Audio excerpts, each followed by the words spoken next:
Hello guys, very good morning, very good afternoon and very good evening.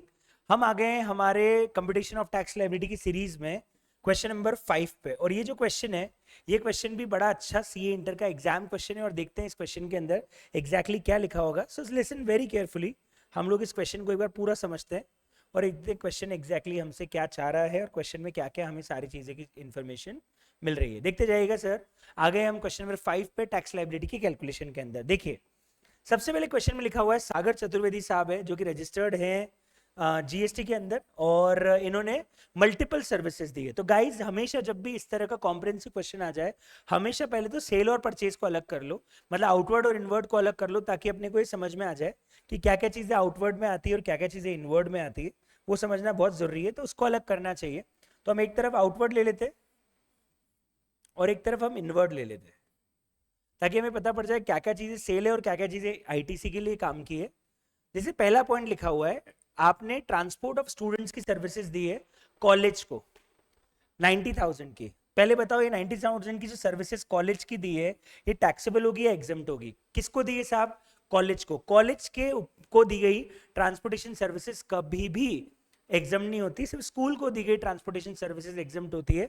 मतलब ये taxable है, इसके ऊपर हमें जीएसटी देना रहेगा और एनसीए में लगेगा, आरसीएम नहीं लगेगा। दूसरी सर्विस है, ये वाली पॉइंट याद रखो, मॉड्यूल में क्लियरली दिया है, milling of paddy into rice.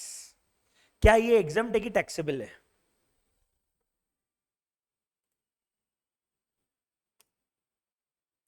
Guys, ये भी पूरी तरह से टैक्सेबल होगा। ये जो 1,80,000 रुपए का milling of paddy into rice है, ये भी पूरी तरह से टैक्सेबल होगा।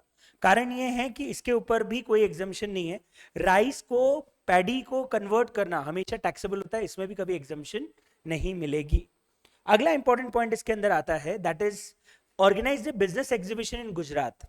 गाइस, गुजरात में बिजनेस एग्जीबिशन लगाई है। अगर ये एग्जीबिशन इंडिया के बाहर लगाई होती, held any business exhibition outside India is exam, but अगर आपने इंडिया में ही बिजनेस एग्जीबिशन लगाई है 2 लाख रुपए की, ये भी पूरी तरह से टैक्सेबल हो जाएगा, इसके ऊपर भी जीएसटी लग जाएगा। ये भी पूरा टैक्सेबल है। ओके, एक रह गया बीच में, 20 लाख वाला अमाउंट है, एक ये वाला अमाउंट रह गया 2 लाख वाला। ये रिसीव्ड मतलब पहले बताओ, ये वाली जो सप्लाई आपको दिख रही है आउटवर्ड है कि इनवर्ड है? सर रिसीव्ड है, मतलब ये इनवर्ड साइड में जाएगी। तो ये तो 20 लाख की हो गई। ये जो 2 लाख की सप्लाई है, ये इनवर्ड साइड में आएगी। और यहां पे उन्होंने लिखा हुआ है कि आपने एक ट्रांसपोर्टेशन ऑफ गुड्स से सर्विसेज रिसीव की है जहां पे जीटीए अनरजिस्टर्ड है। गाइस, जीटीए अनरजिस्टर्ड है, तो आप मुझे बताओ, जीटीए ने तो बाय डिफॉल्ट आप पे छोड़ दी लाइबिलिटी। और ये चीज मैंने क्लास में बहुत क्लियरली बताई थी कि जब भी आप जीटीए से सर्विस लो, तब रिवर्स चार्ज मैकेनिज्म अट्रैक्ट हो जाता है। अगर क्वेश्चन और कुछ ना बोले तो बाय डिफॉल्ट केस में हमेशा आरसीएम लगता है। तो बताओ, इस 2 लाख रुपए के ऊपर जीएसटी आरसीएम में पे करना पड़ेगा, ऑफ कोर्स। क्या इसकी आईटीसी मिलेगी? बिल्कुल। मतलब यहाँ पे एक तरफ अपन आरसीएम लाइबिलिटी में ले लेंगे 2 लाख रुपए जो जीटीए का सर्विस है, और दूसरी तरफ अपन इस 2 लाख रुपए की आईटीसी भी क्लेम कर लेंगे जो कि जीटीए के अंदर है, इसकी भी आईटीसी मिल जाएगी। तो ये वाला पॉइंट भी कवर हो गया, ये वाला पॉइंट भी कवर हो गया, ये वाला भी कवर हो गया। अगला ये लाइन सुनो, ट्रेनिंग सर्विसेज दी है मुंबई के एक ऑफिस को जो कि आशियाना इंटीरियर्स करके है, उसके एम्प्लॉय को ट्रेनिंग सर्विस दी मैंने। ये जो बंदा है, ये जीएसटी में अनरजिस्टर्ड है। गाइस, आप तो रजिस्टर्ड हो, आपने उसको ट्रेनिंग सर्विस दी है, कॉर्पोरेट ट्रेनिंग एम्प्लॉय को। सर, कॉर्पोरेट ट्रेनिंग वाला पॉइंट कहां पढ़ा था हमने? कहीं तो पढ़ा था, ट्रेनिंग और अप्रेजल सर्विस वाला। एग्जाम्शन में कहीं नहीं पढ़ा था ये पॉइंट, हमने प्लेस ऑफ सप्लाई में पढ़ा था। और इसका जो मेन रोल आएगा ना, वो सीजीएसटी, एसजीएसटी और आईजीएसटी में डिफरेंशिएट करने के लिए आएगा कि इसको इंट्रा मानना है कि इंटर मानना है। तो इसमें एग्जाम्शन का तो सवाल उठता ही नहीं है। इस ट्रेनिंग सर्विस के ऊपर जीएसटी तो लगेगा, ऑफ कोर्स टैक्सेबल है, लेकिन सवाल ये आता है कि इसके ऊपर इंट्रा माने कि इंटर माने। तो गाइज, एक बार पढ़ो, ट्रेनिंग कहां दी? सर, ट्रेनिंग दी है हमने, सुनना, मुंबई में। और हम कहां पे रजिस्टर्ड है? सर, हम रजिस्टर्ड हैं मुंबई में। अब ये देखो कि ये बंदा अनरजिस्टर्ड है क्या? यस, ये बंदा अनरजिस्टर्ड है।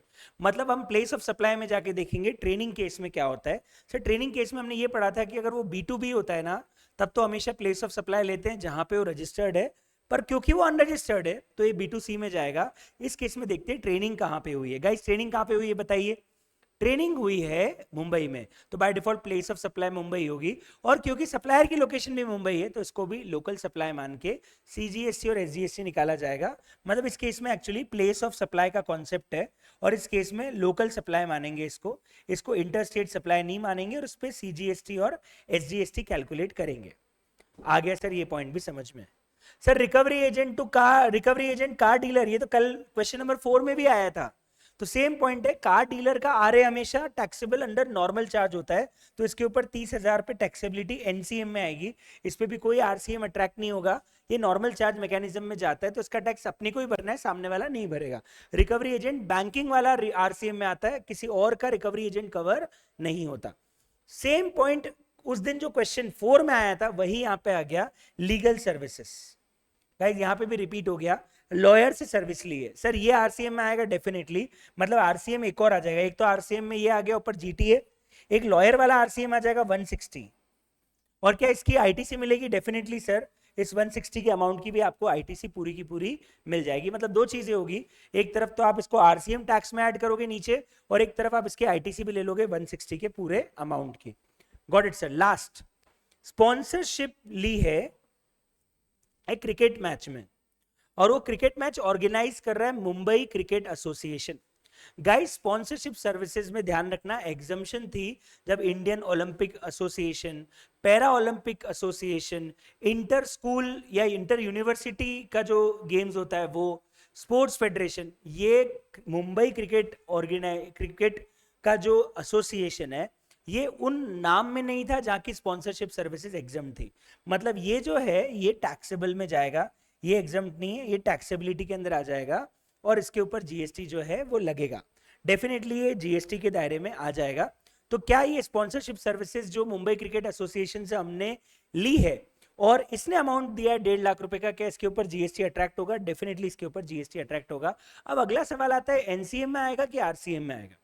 हमने पढ़ा था अगर कोई भी पर्सन जो बॉडी कॉर्पोरेट ना हो, वो अगर किसी बॉडी कॉर्पोरेट को दे रहा है, क्या ये बॉडी कॉर्पोरेट है? एक बार अच्छे से पढ़ो, mister Sagar Chaturvedi, he is a proprietor, I think he is not a body corporate. और आगे और पढ़ लेते हैं क्या इसमें कहीं बॉडी कॉर्पोरेट का क्लॉज दिया हुआ है क्या, वो एक बार देख लेते हैं कहीं बॉडी कॉर्पोरेट लिखा है क्या? नहीं लिखा है। बस हाँ, सागर का टर्नओवर लास्ट ईयर का 1.8 सीआर का रहा है, बस ठीक है, उसके अलावा कहीं भी कुछ भी बॉडी कॉर्पोरेट का पॉइंट नहीं है। मतलब मेरे हिसाब से इस केस में जो रिसीवर है, मतलब जो सर्विसेज ले रहा है वो सागर है, वो बॉडी कॉर्पोरेट नहीं है, मतलब यहाँ पे एनसीएम ही लगेगा, फॉर्म भी नहीं है तो एनसीएम लगेगा, तो इसके टैक्स की आईटीसी हमें जरूर मिल जाएगी। ये जो स्पॉन्सरशिप सर्विसेज है इसके ऊपर आईटीसी डेफिनेटली हमको मिलेगी। इसका अमाउंट शायद गायब है, इसका अमाउंट यहाँ होना चाहिए था, वो शायद गायब हो गया, पर मिलेगी, अपन सोल्यूशन में देख लेंगे। चलिए देखते हैं सबसे पहले क्या किया है। ट्रांसपोर्टेशन टैक्स निकाल लिया, CGST SGST 81,000। Milling of paddy और राइस निकाल लिया tax 16,200। Business exhibition guys tax निकाल दिया। क्यों निकाल दिया? क्योंकि इंडिया के बाहर एग्जीबिशन नहीं है, इंडिया के अंदर एग्जीबिशन हुआ है, तो ऑफकोर्स इसका टैक्स लगेगा। ये एग्जाम तब होती जब एग्जीबिशन इंडिया के बाहर होता।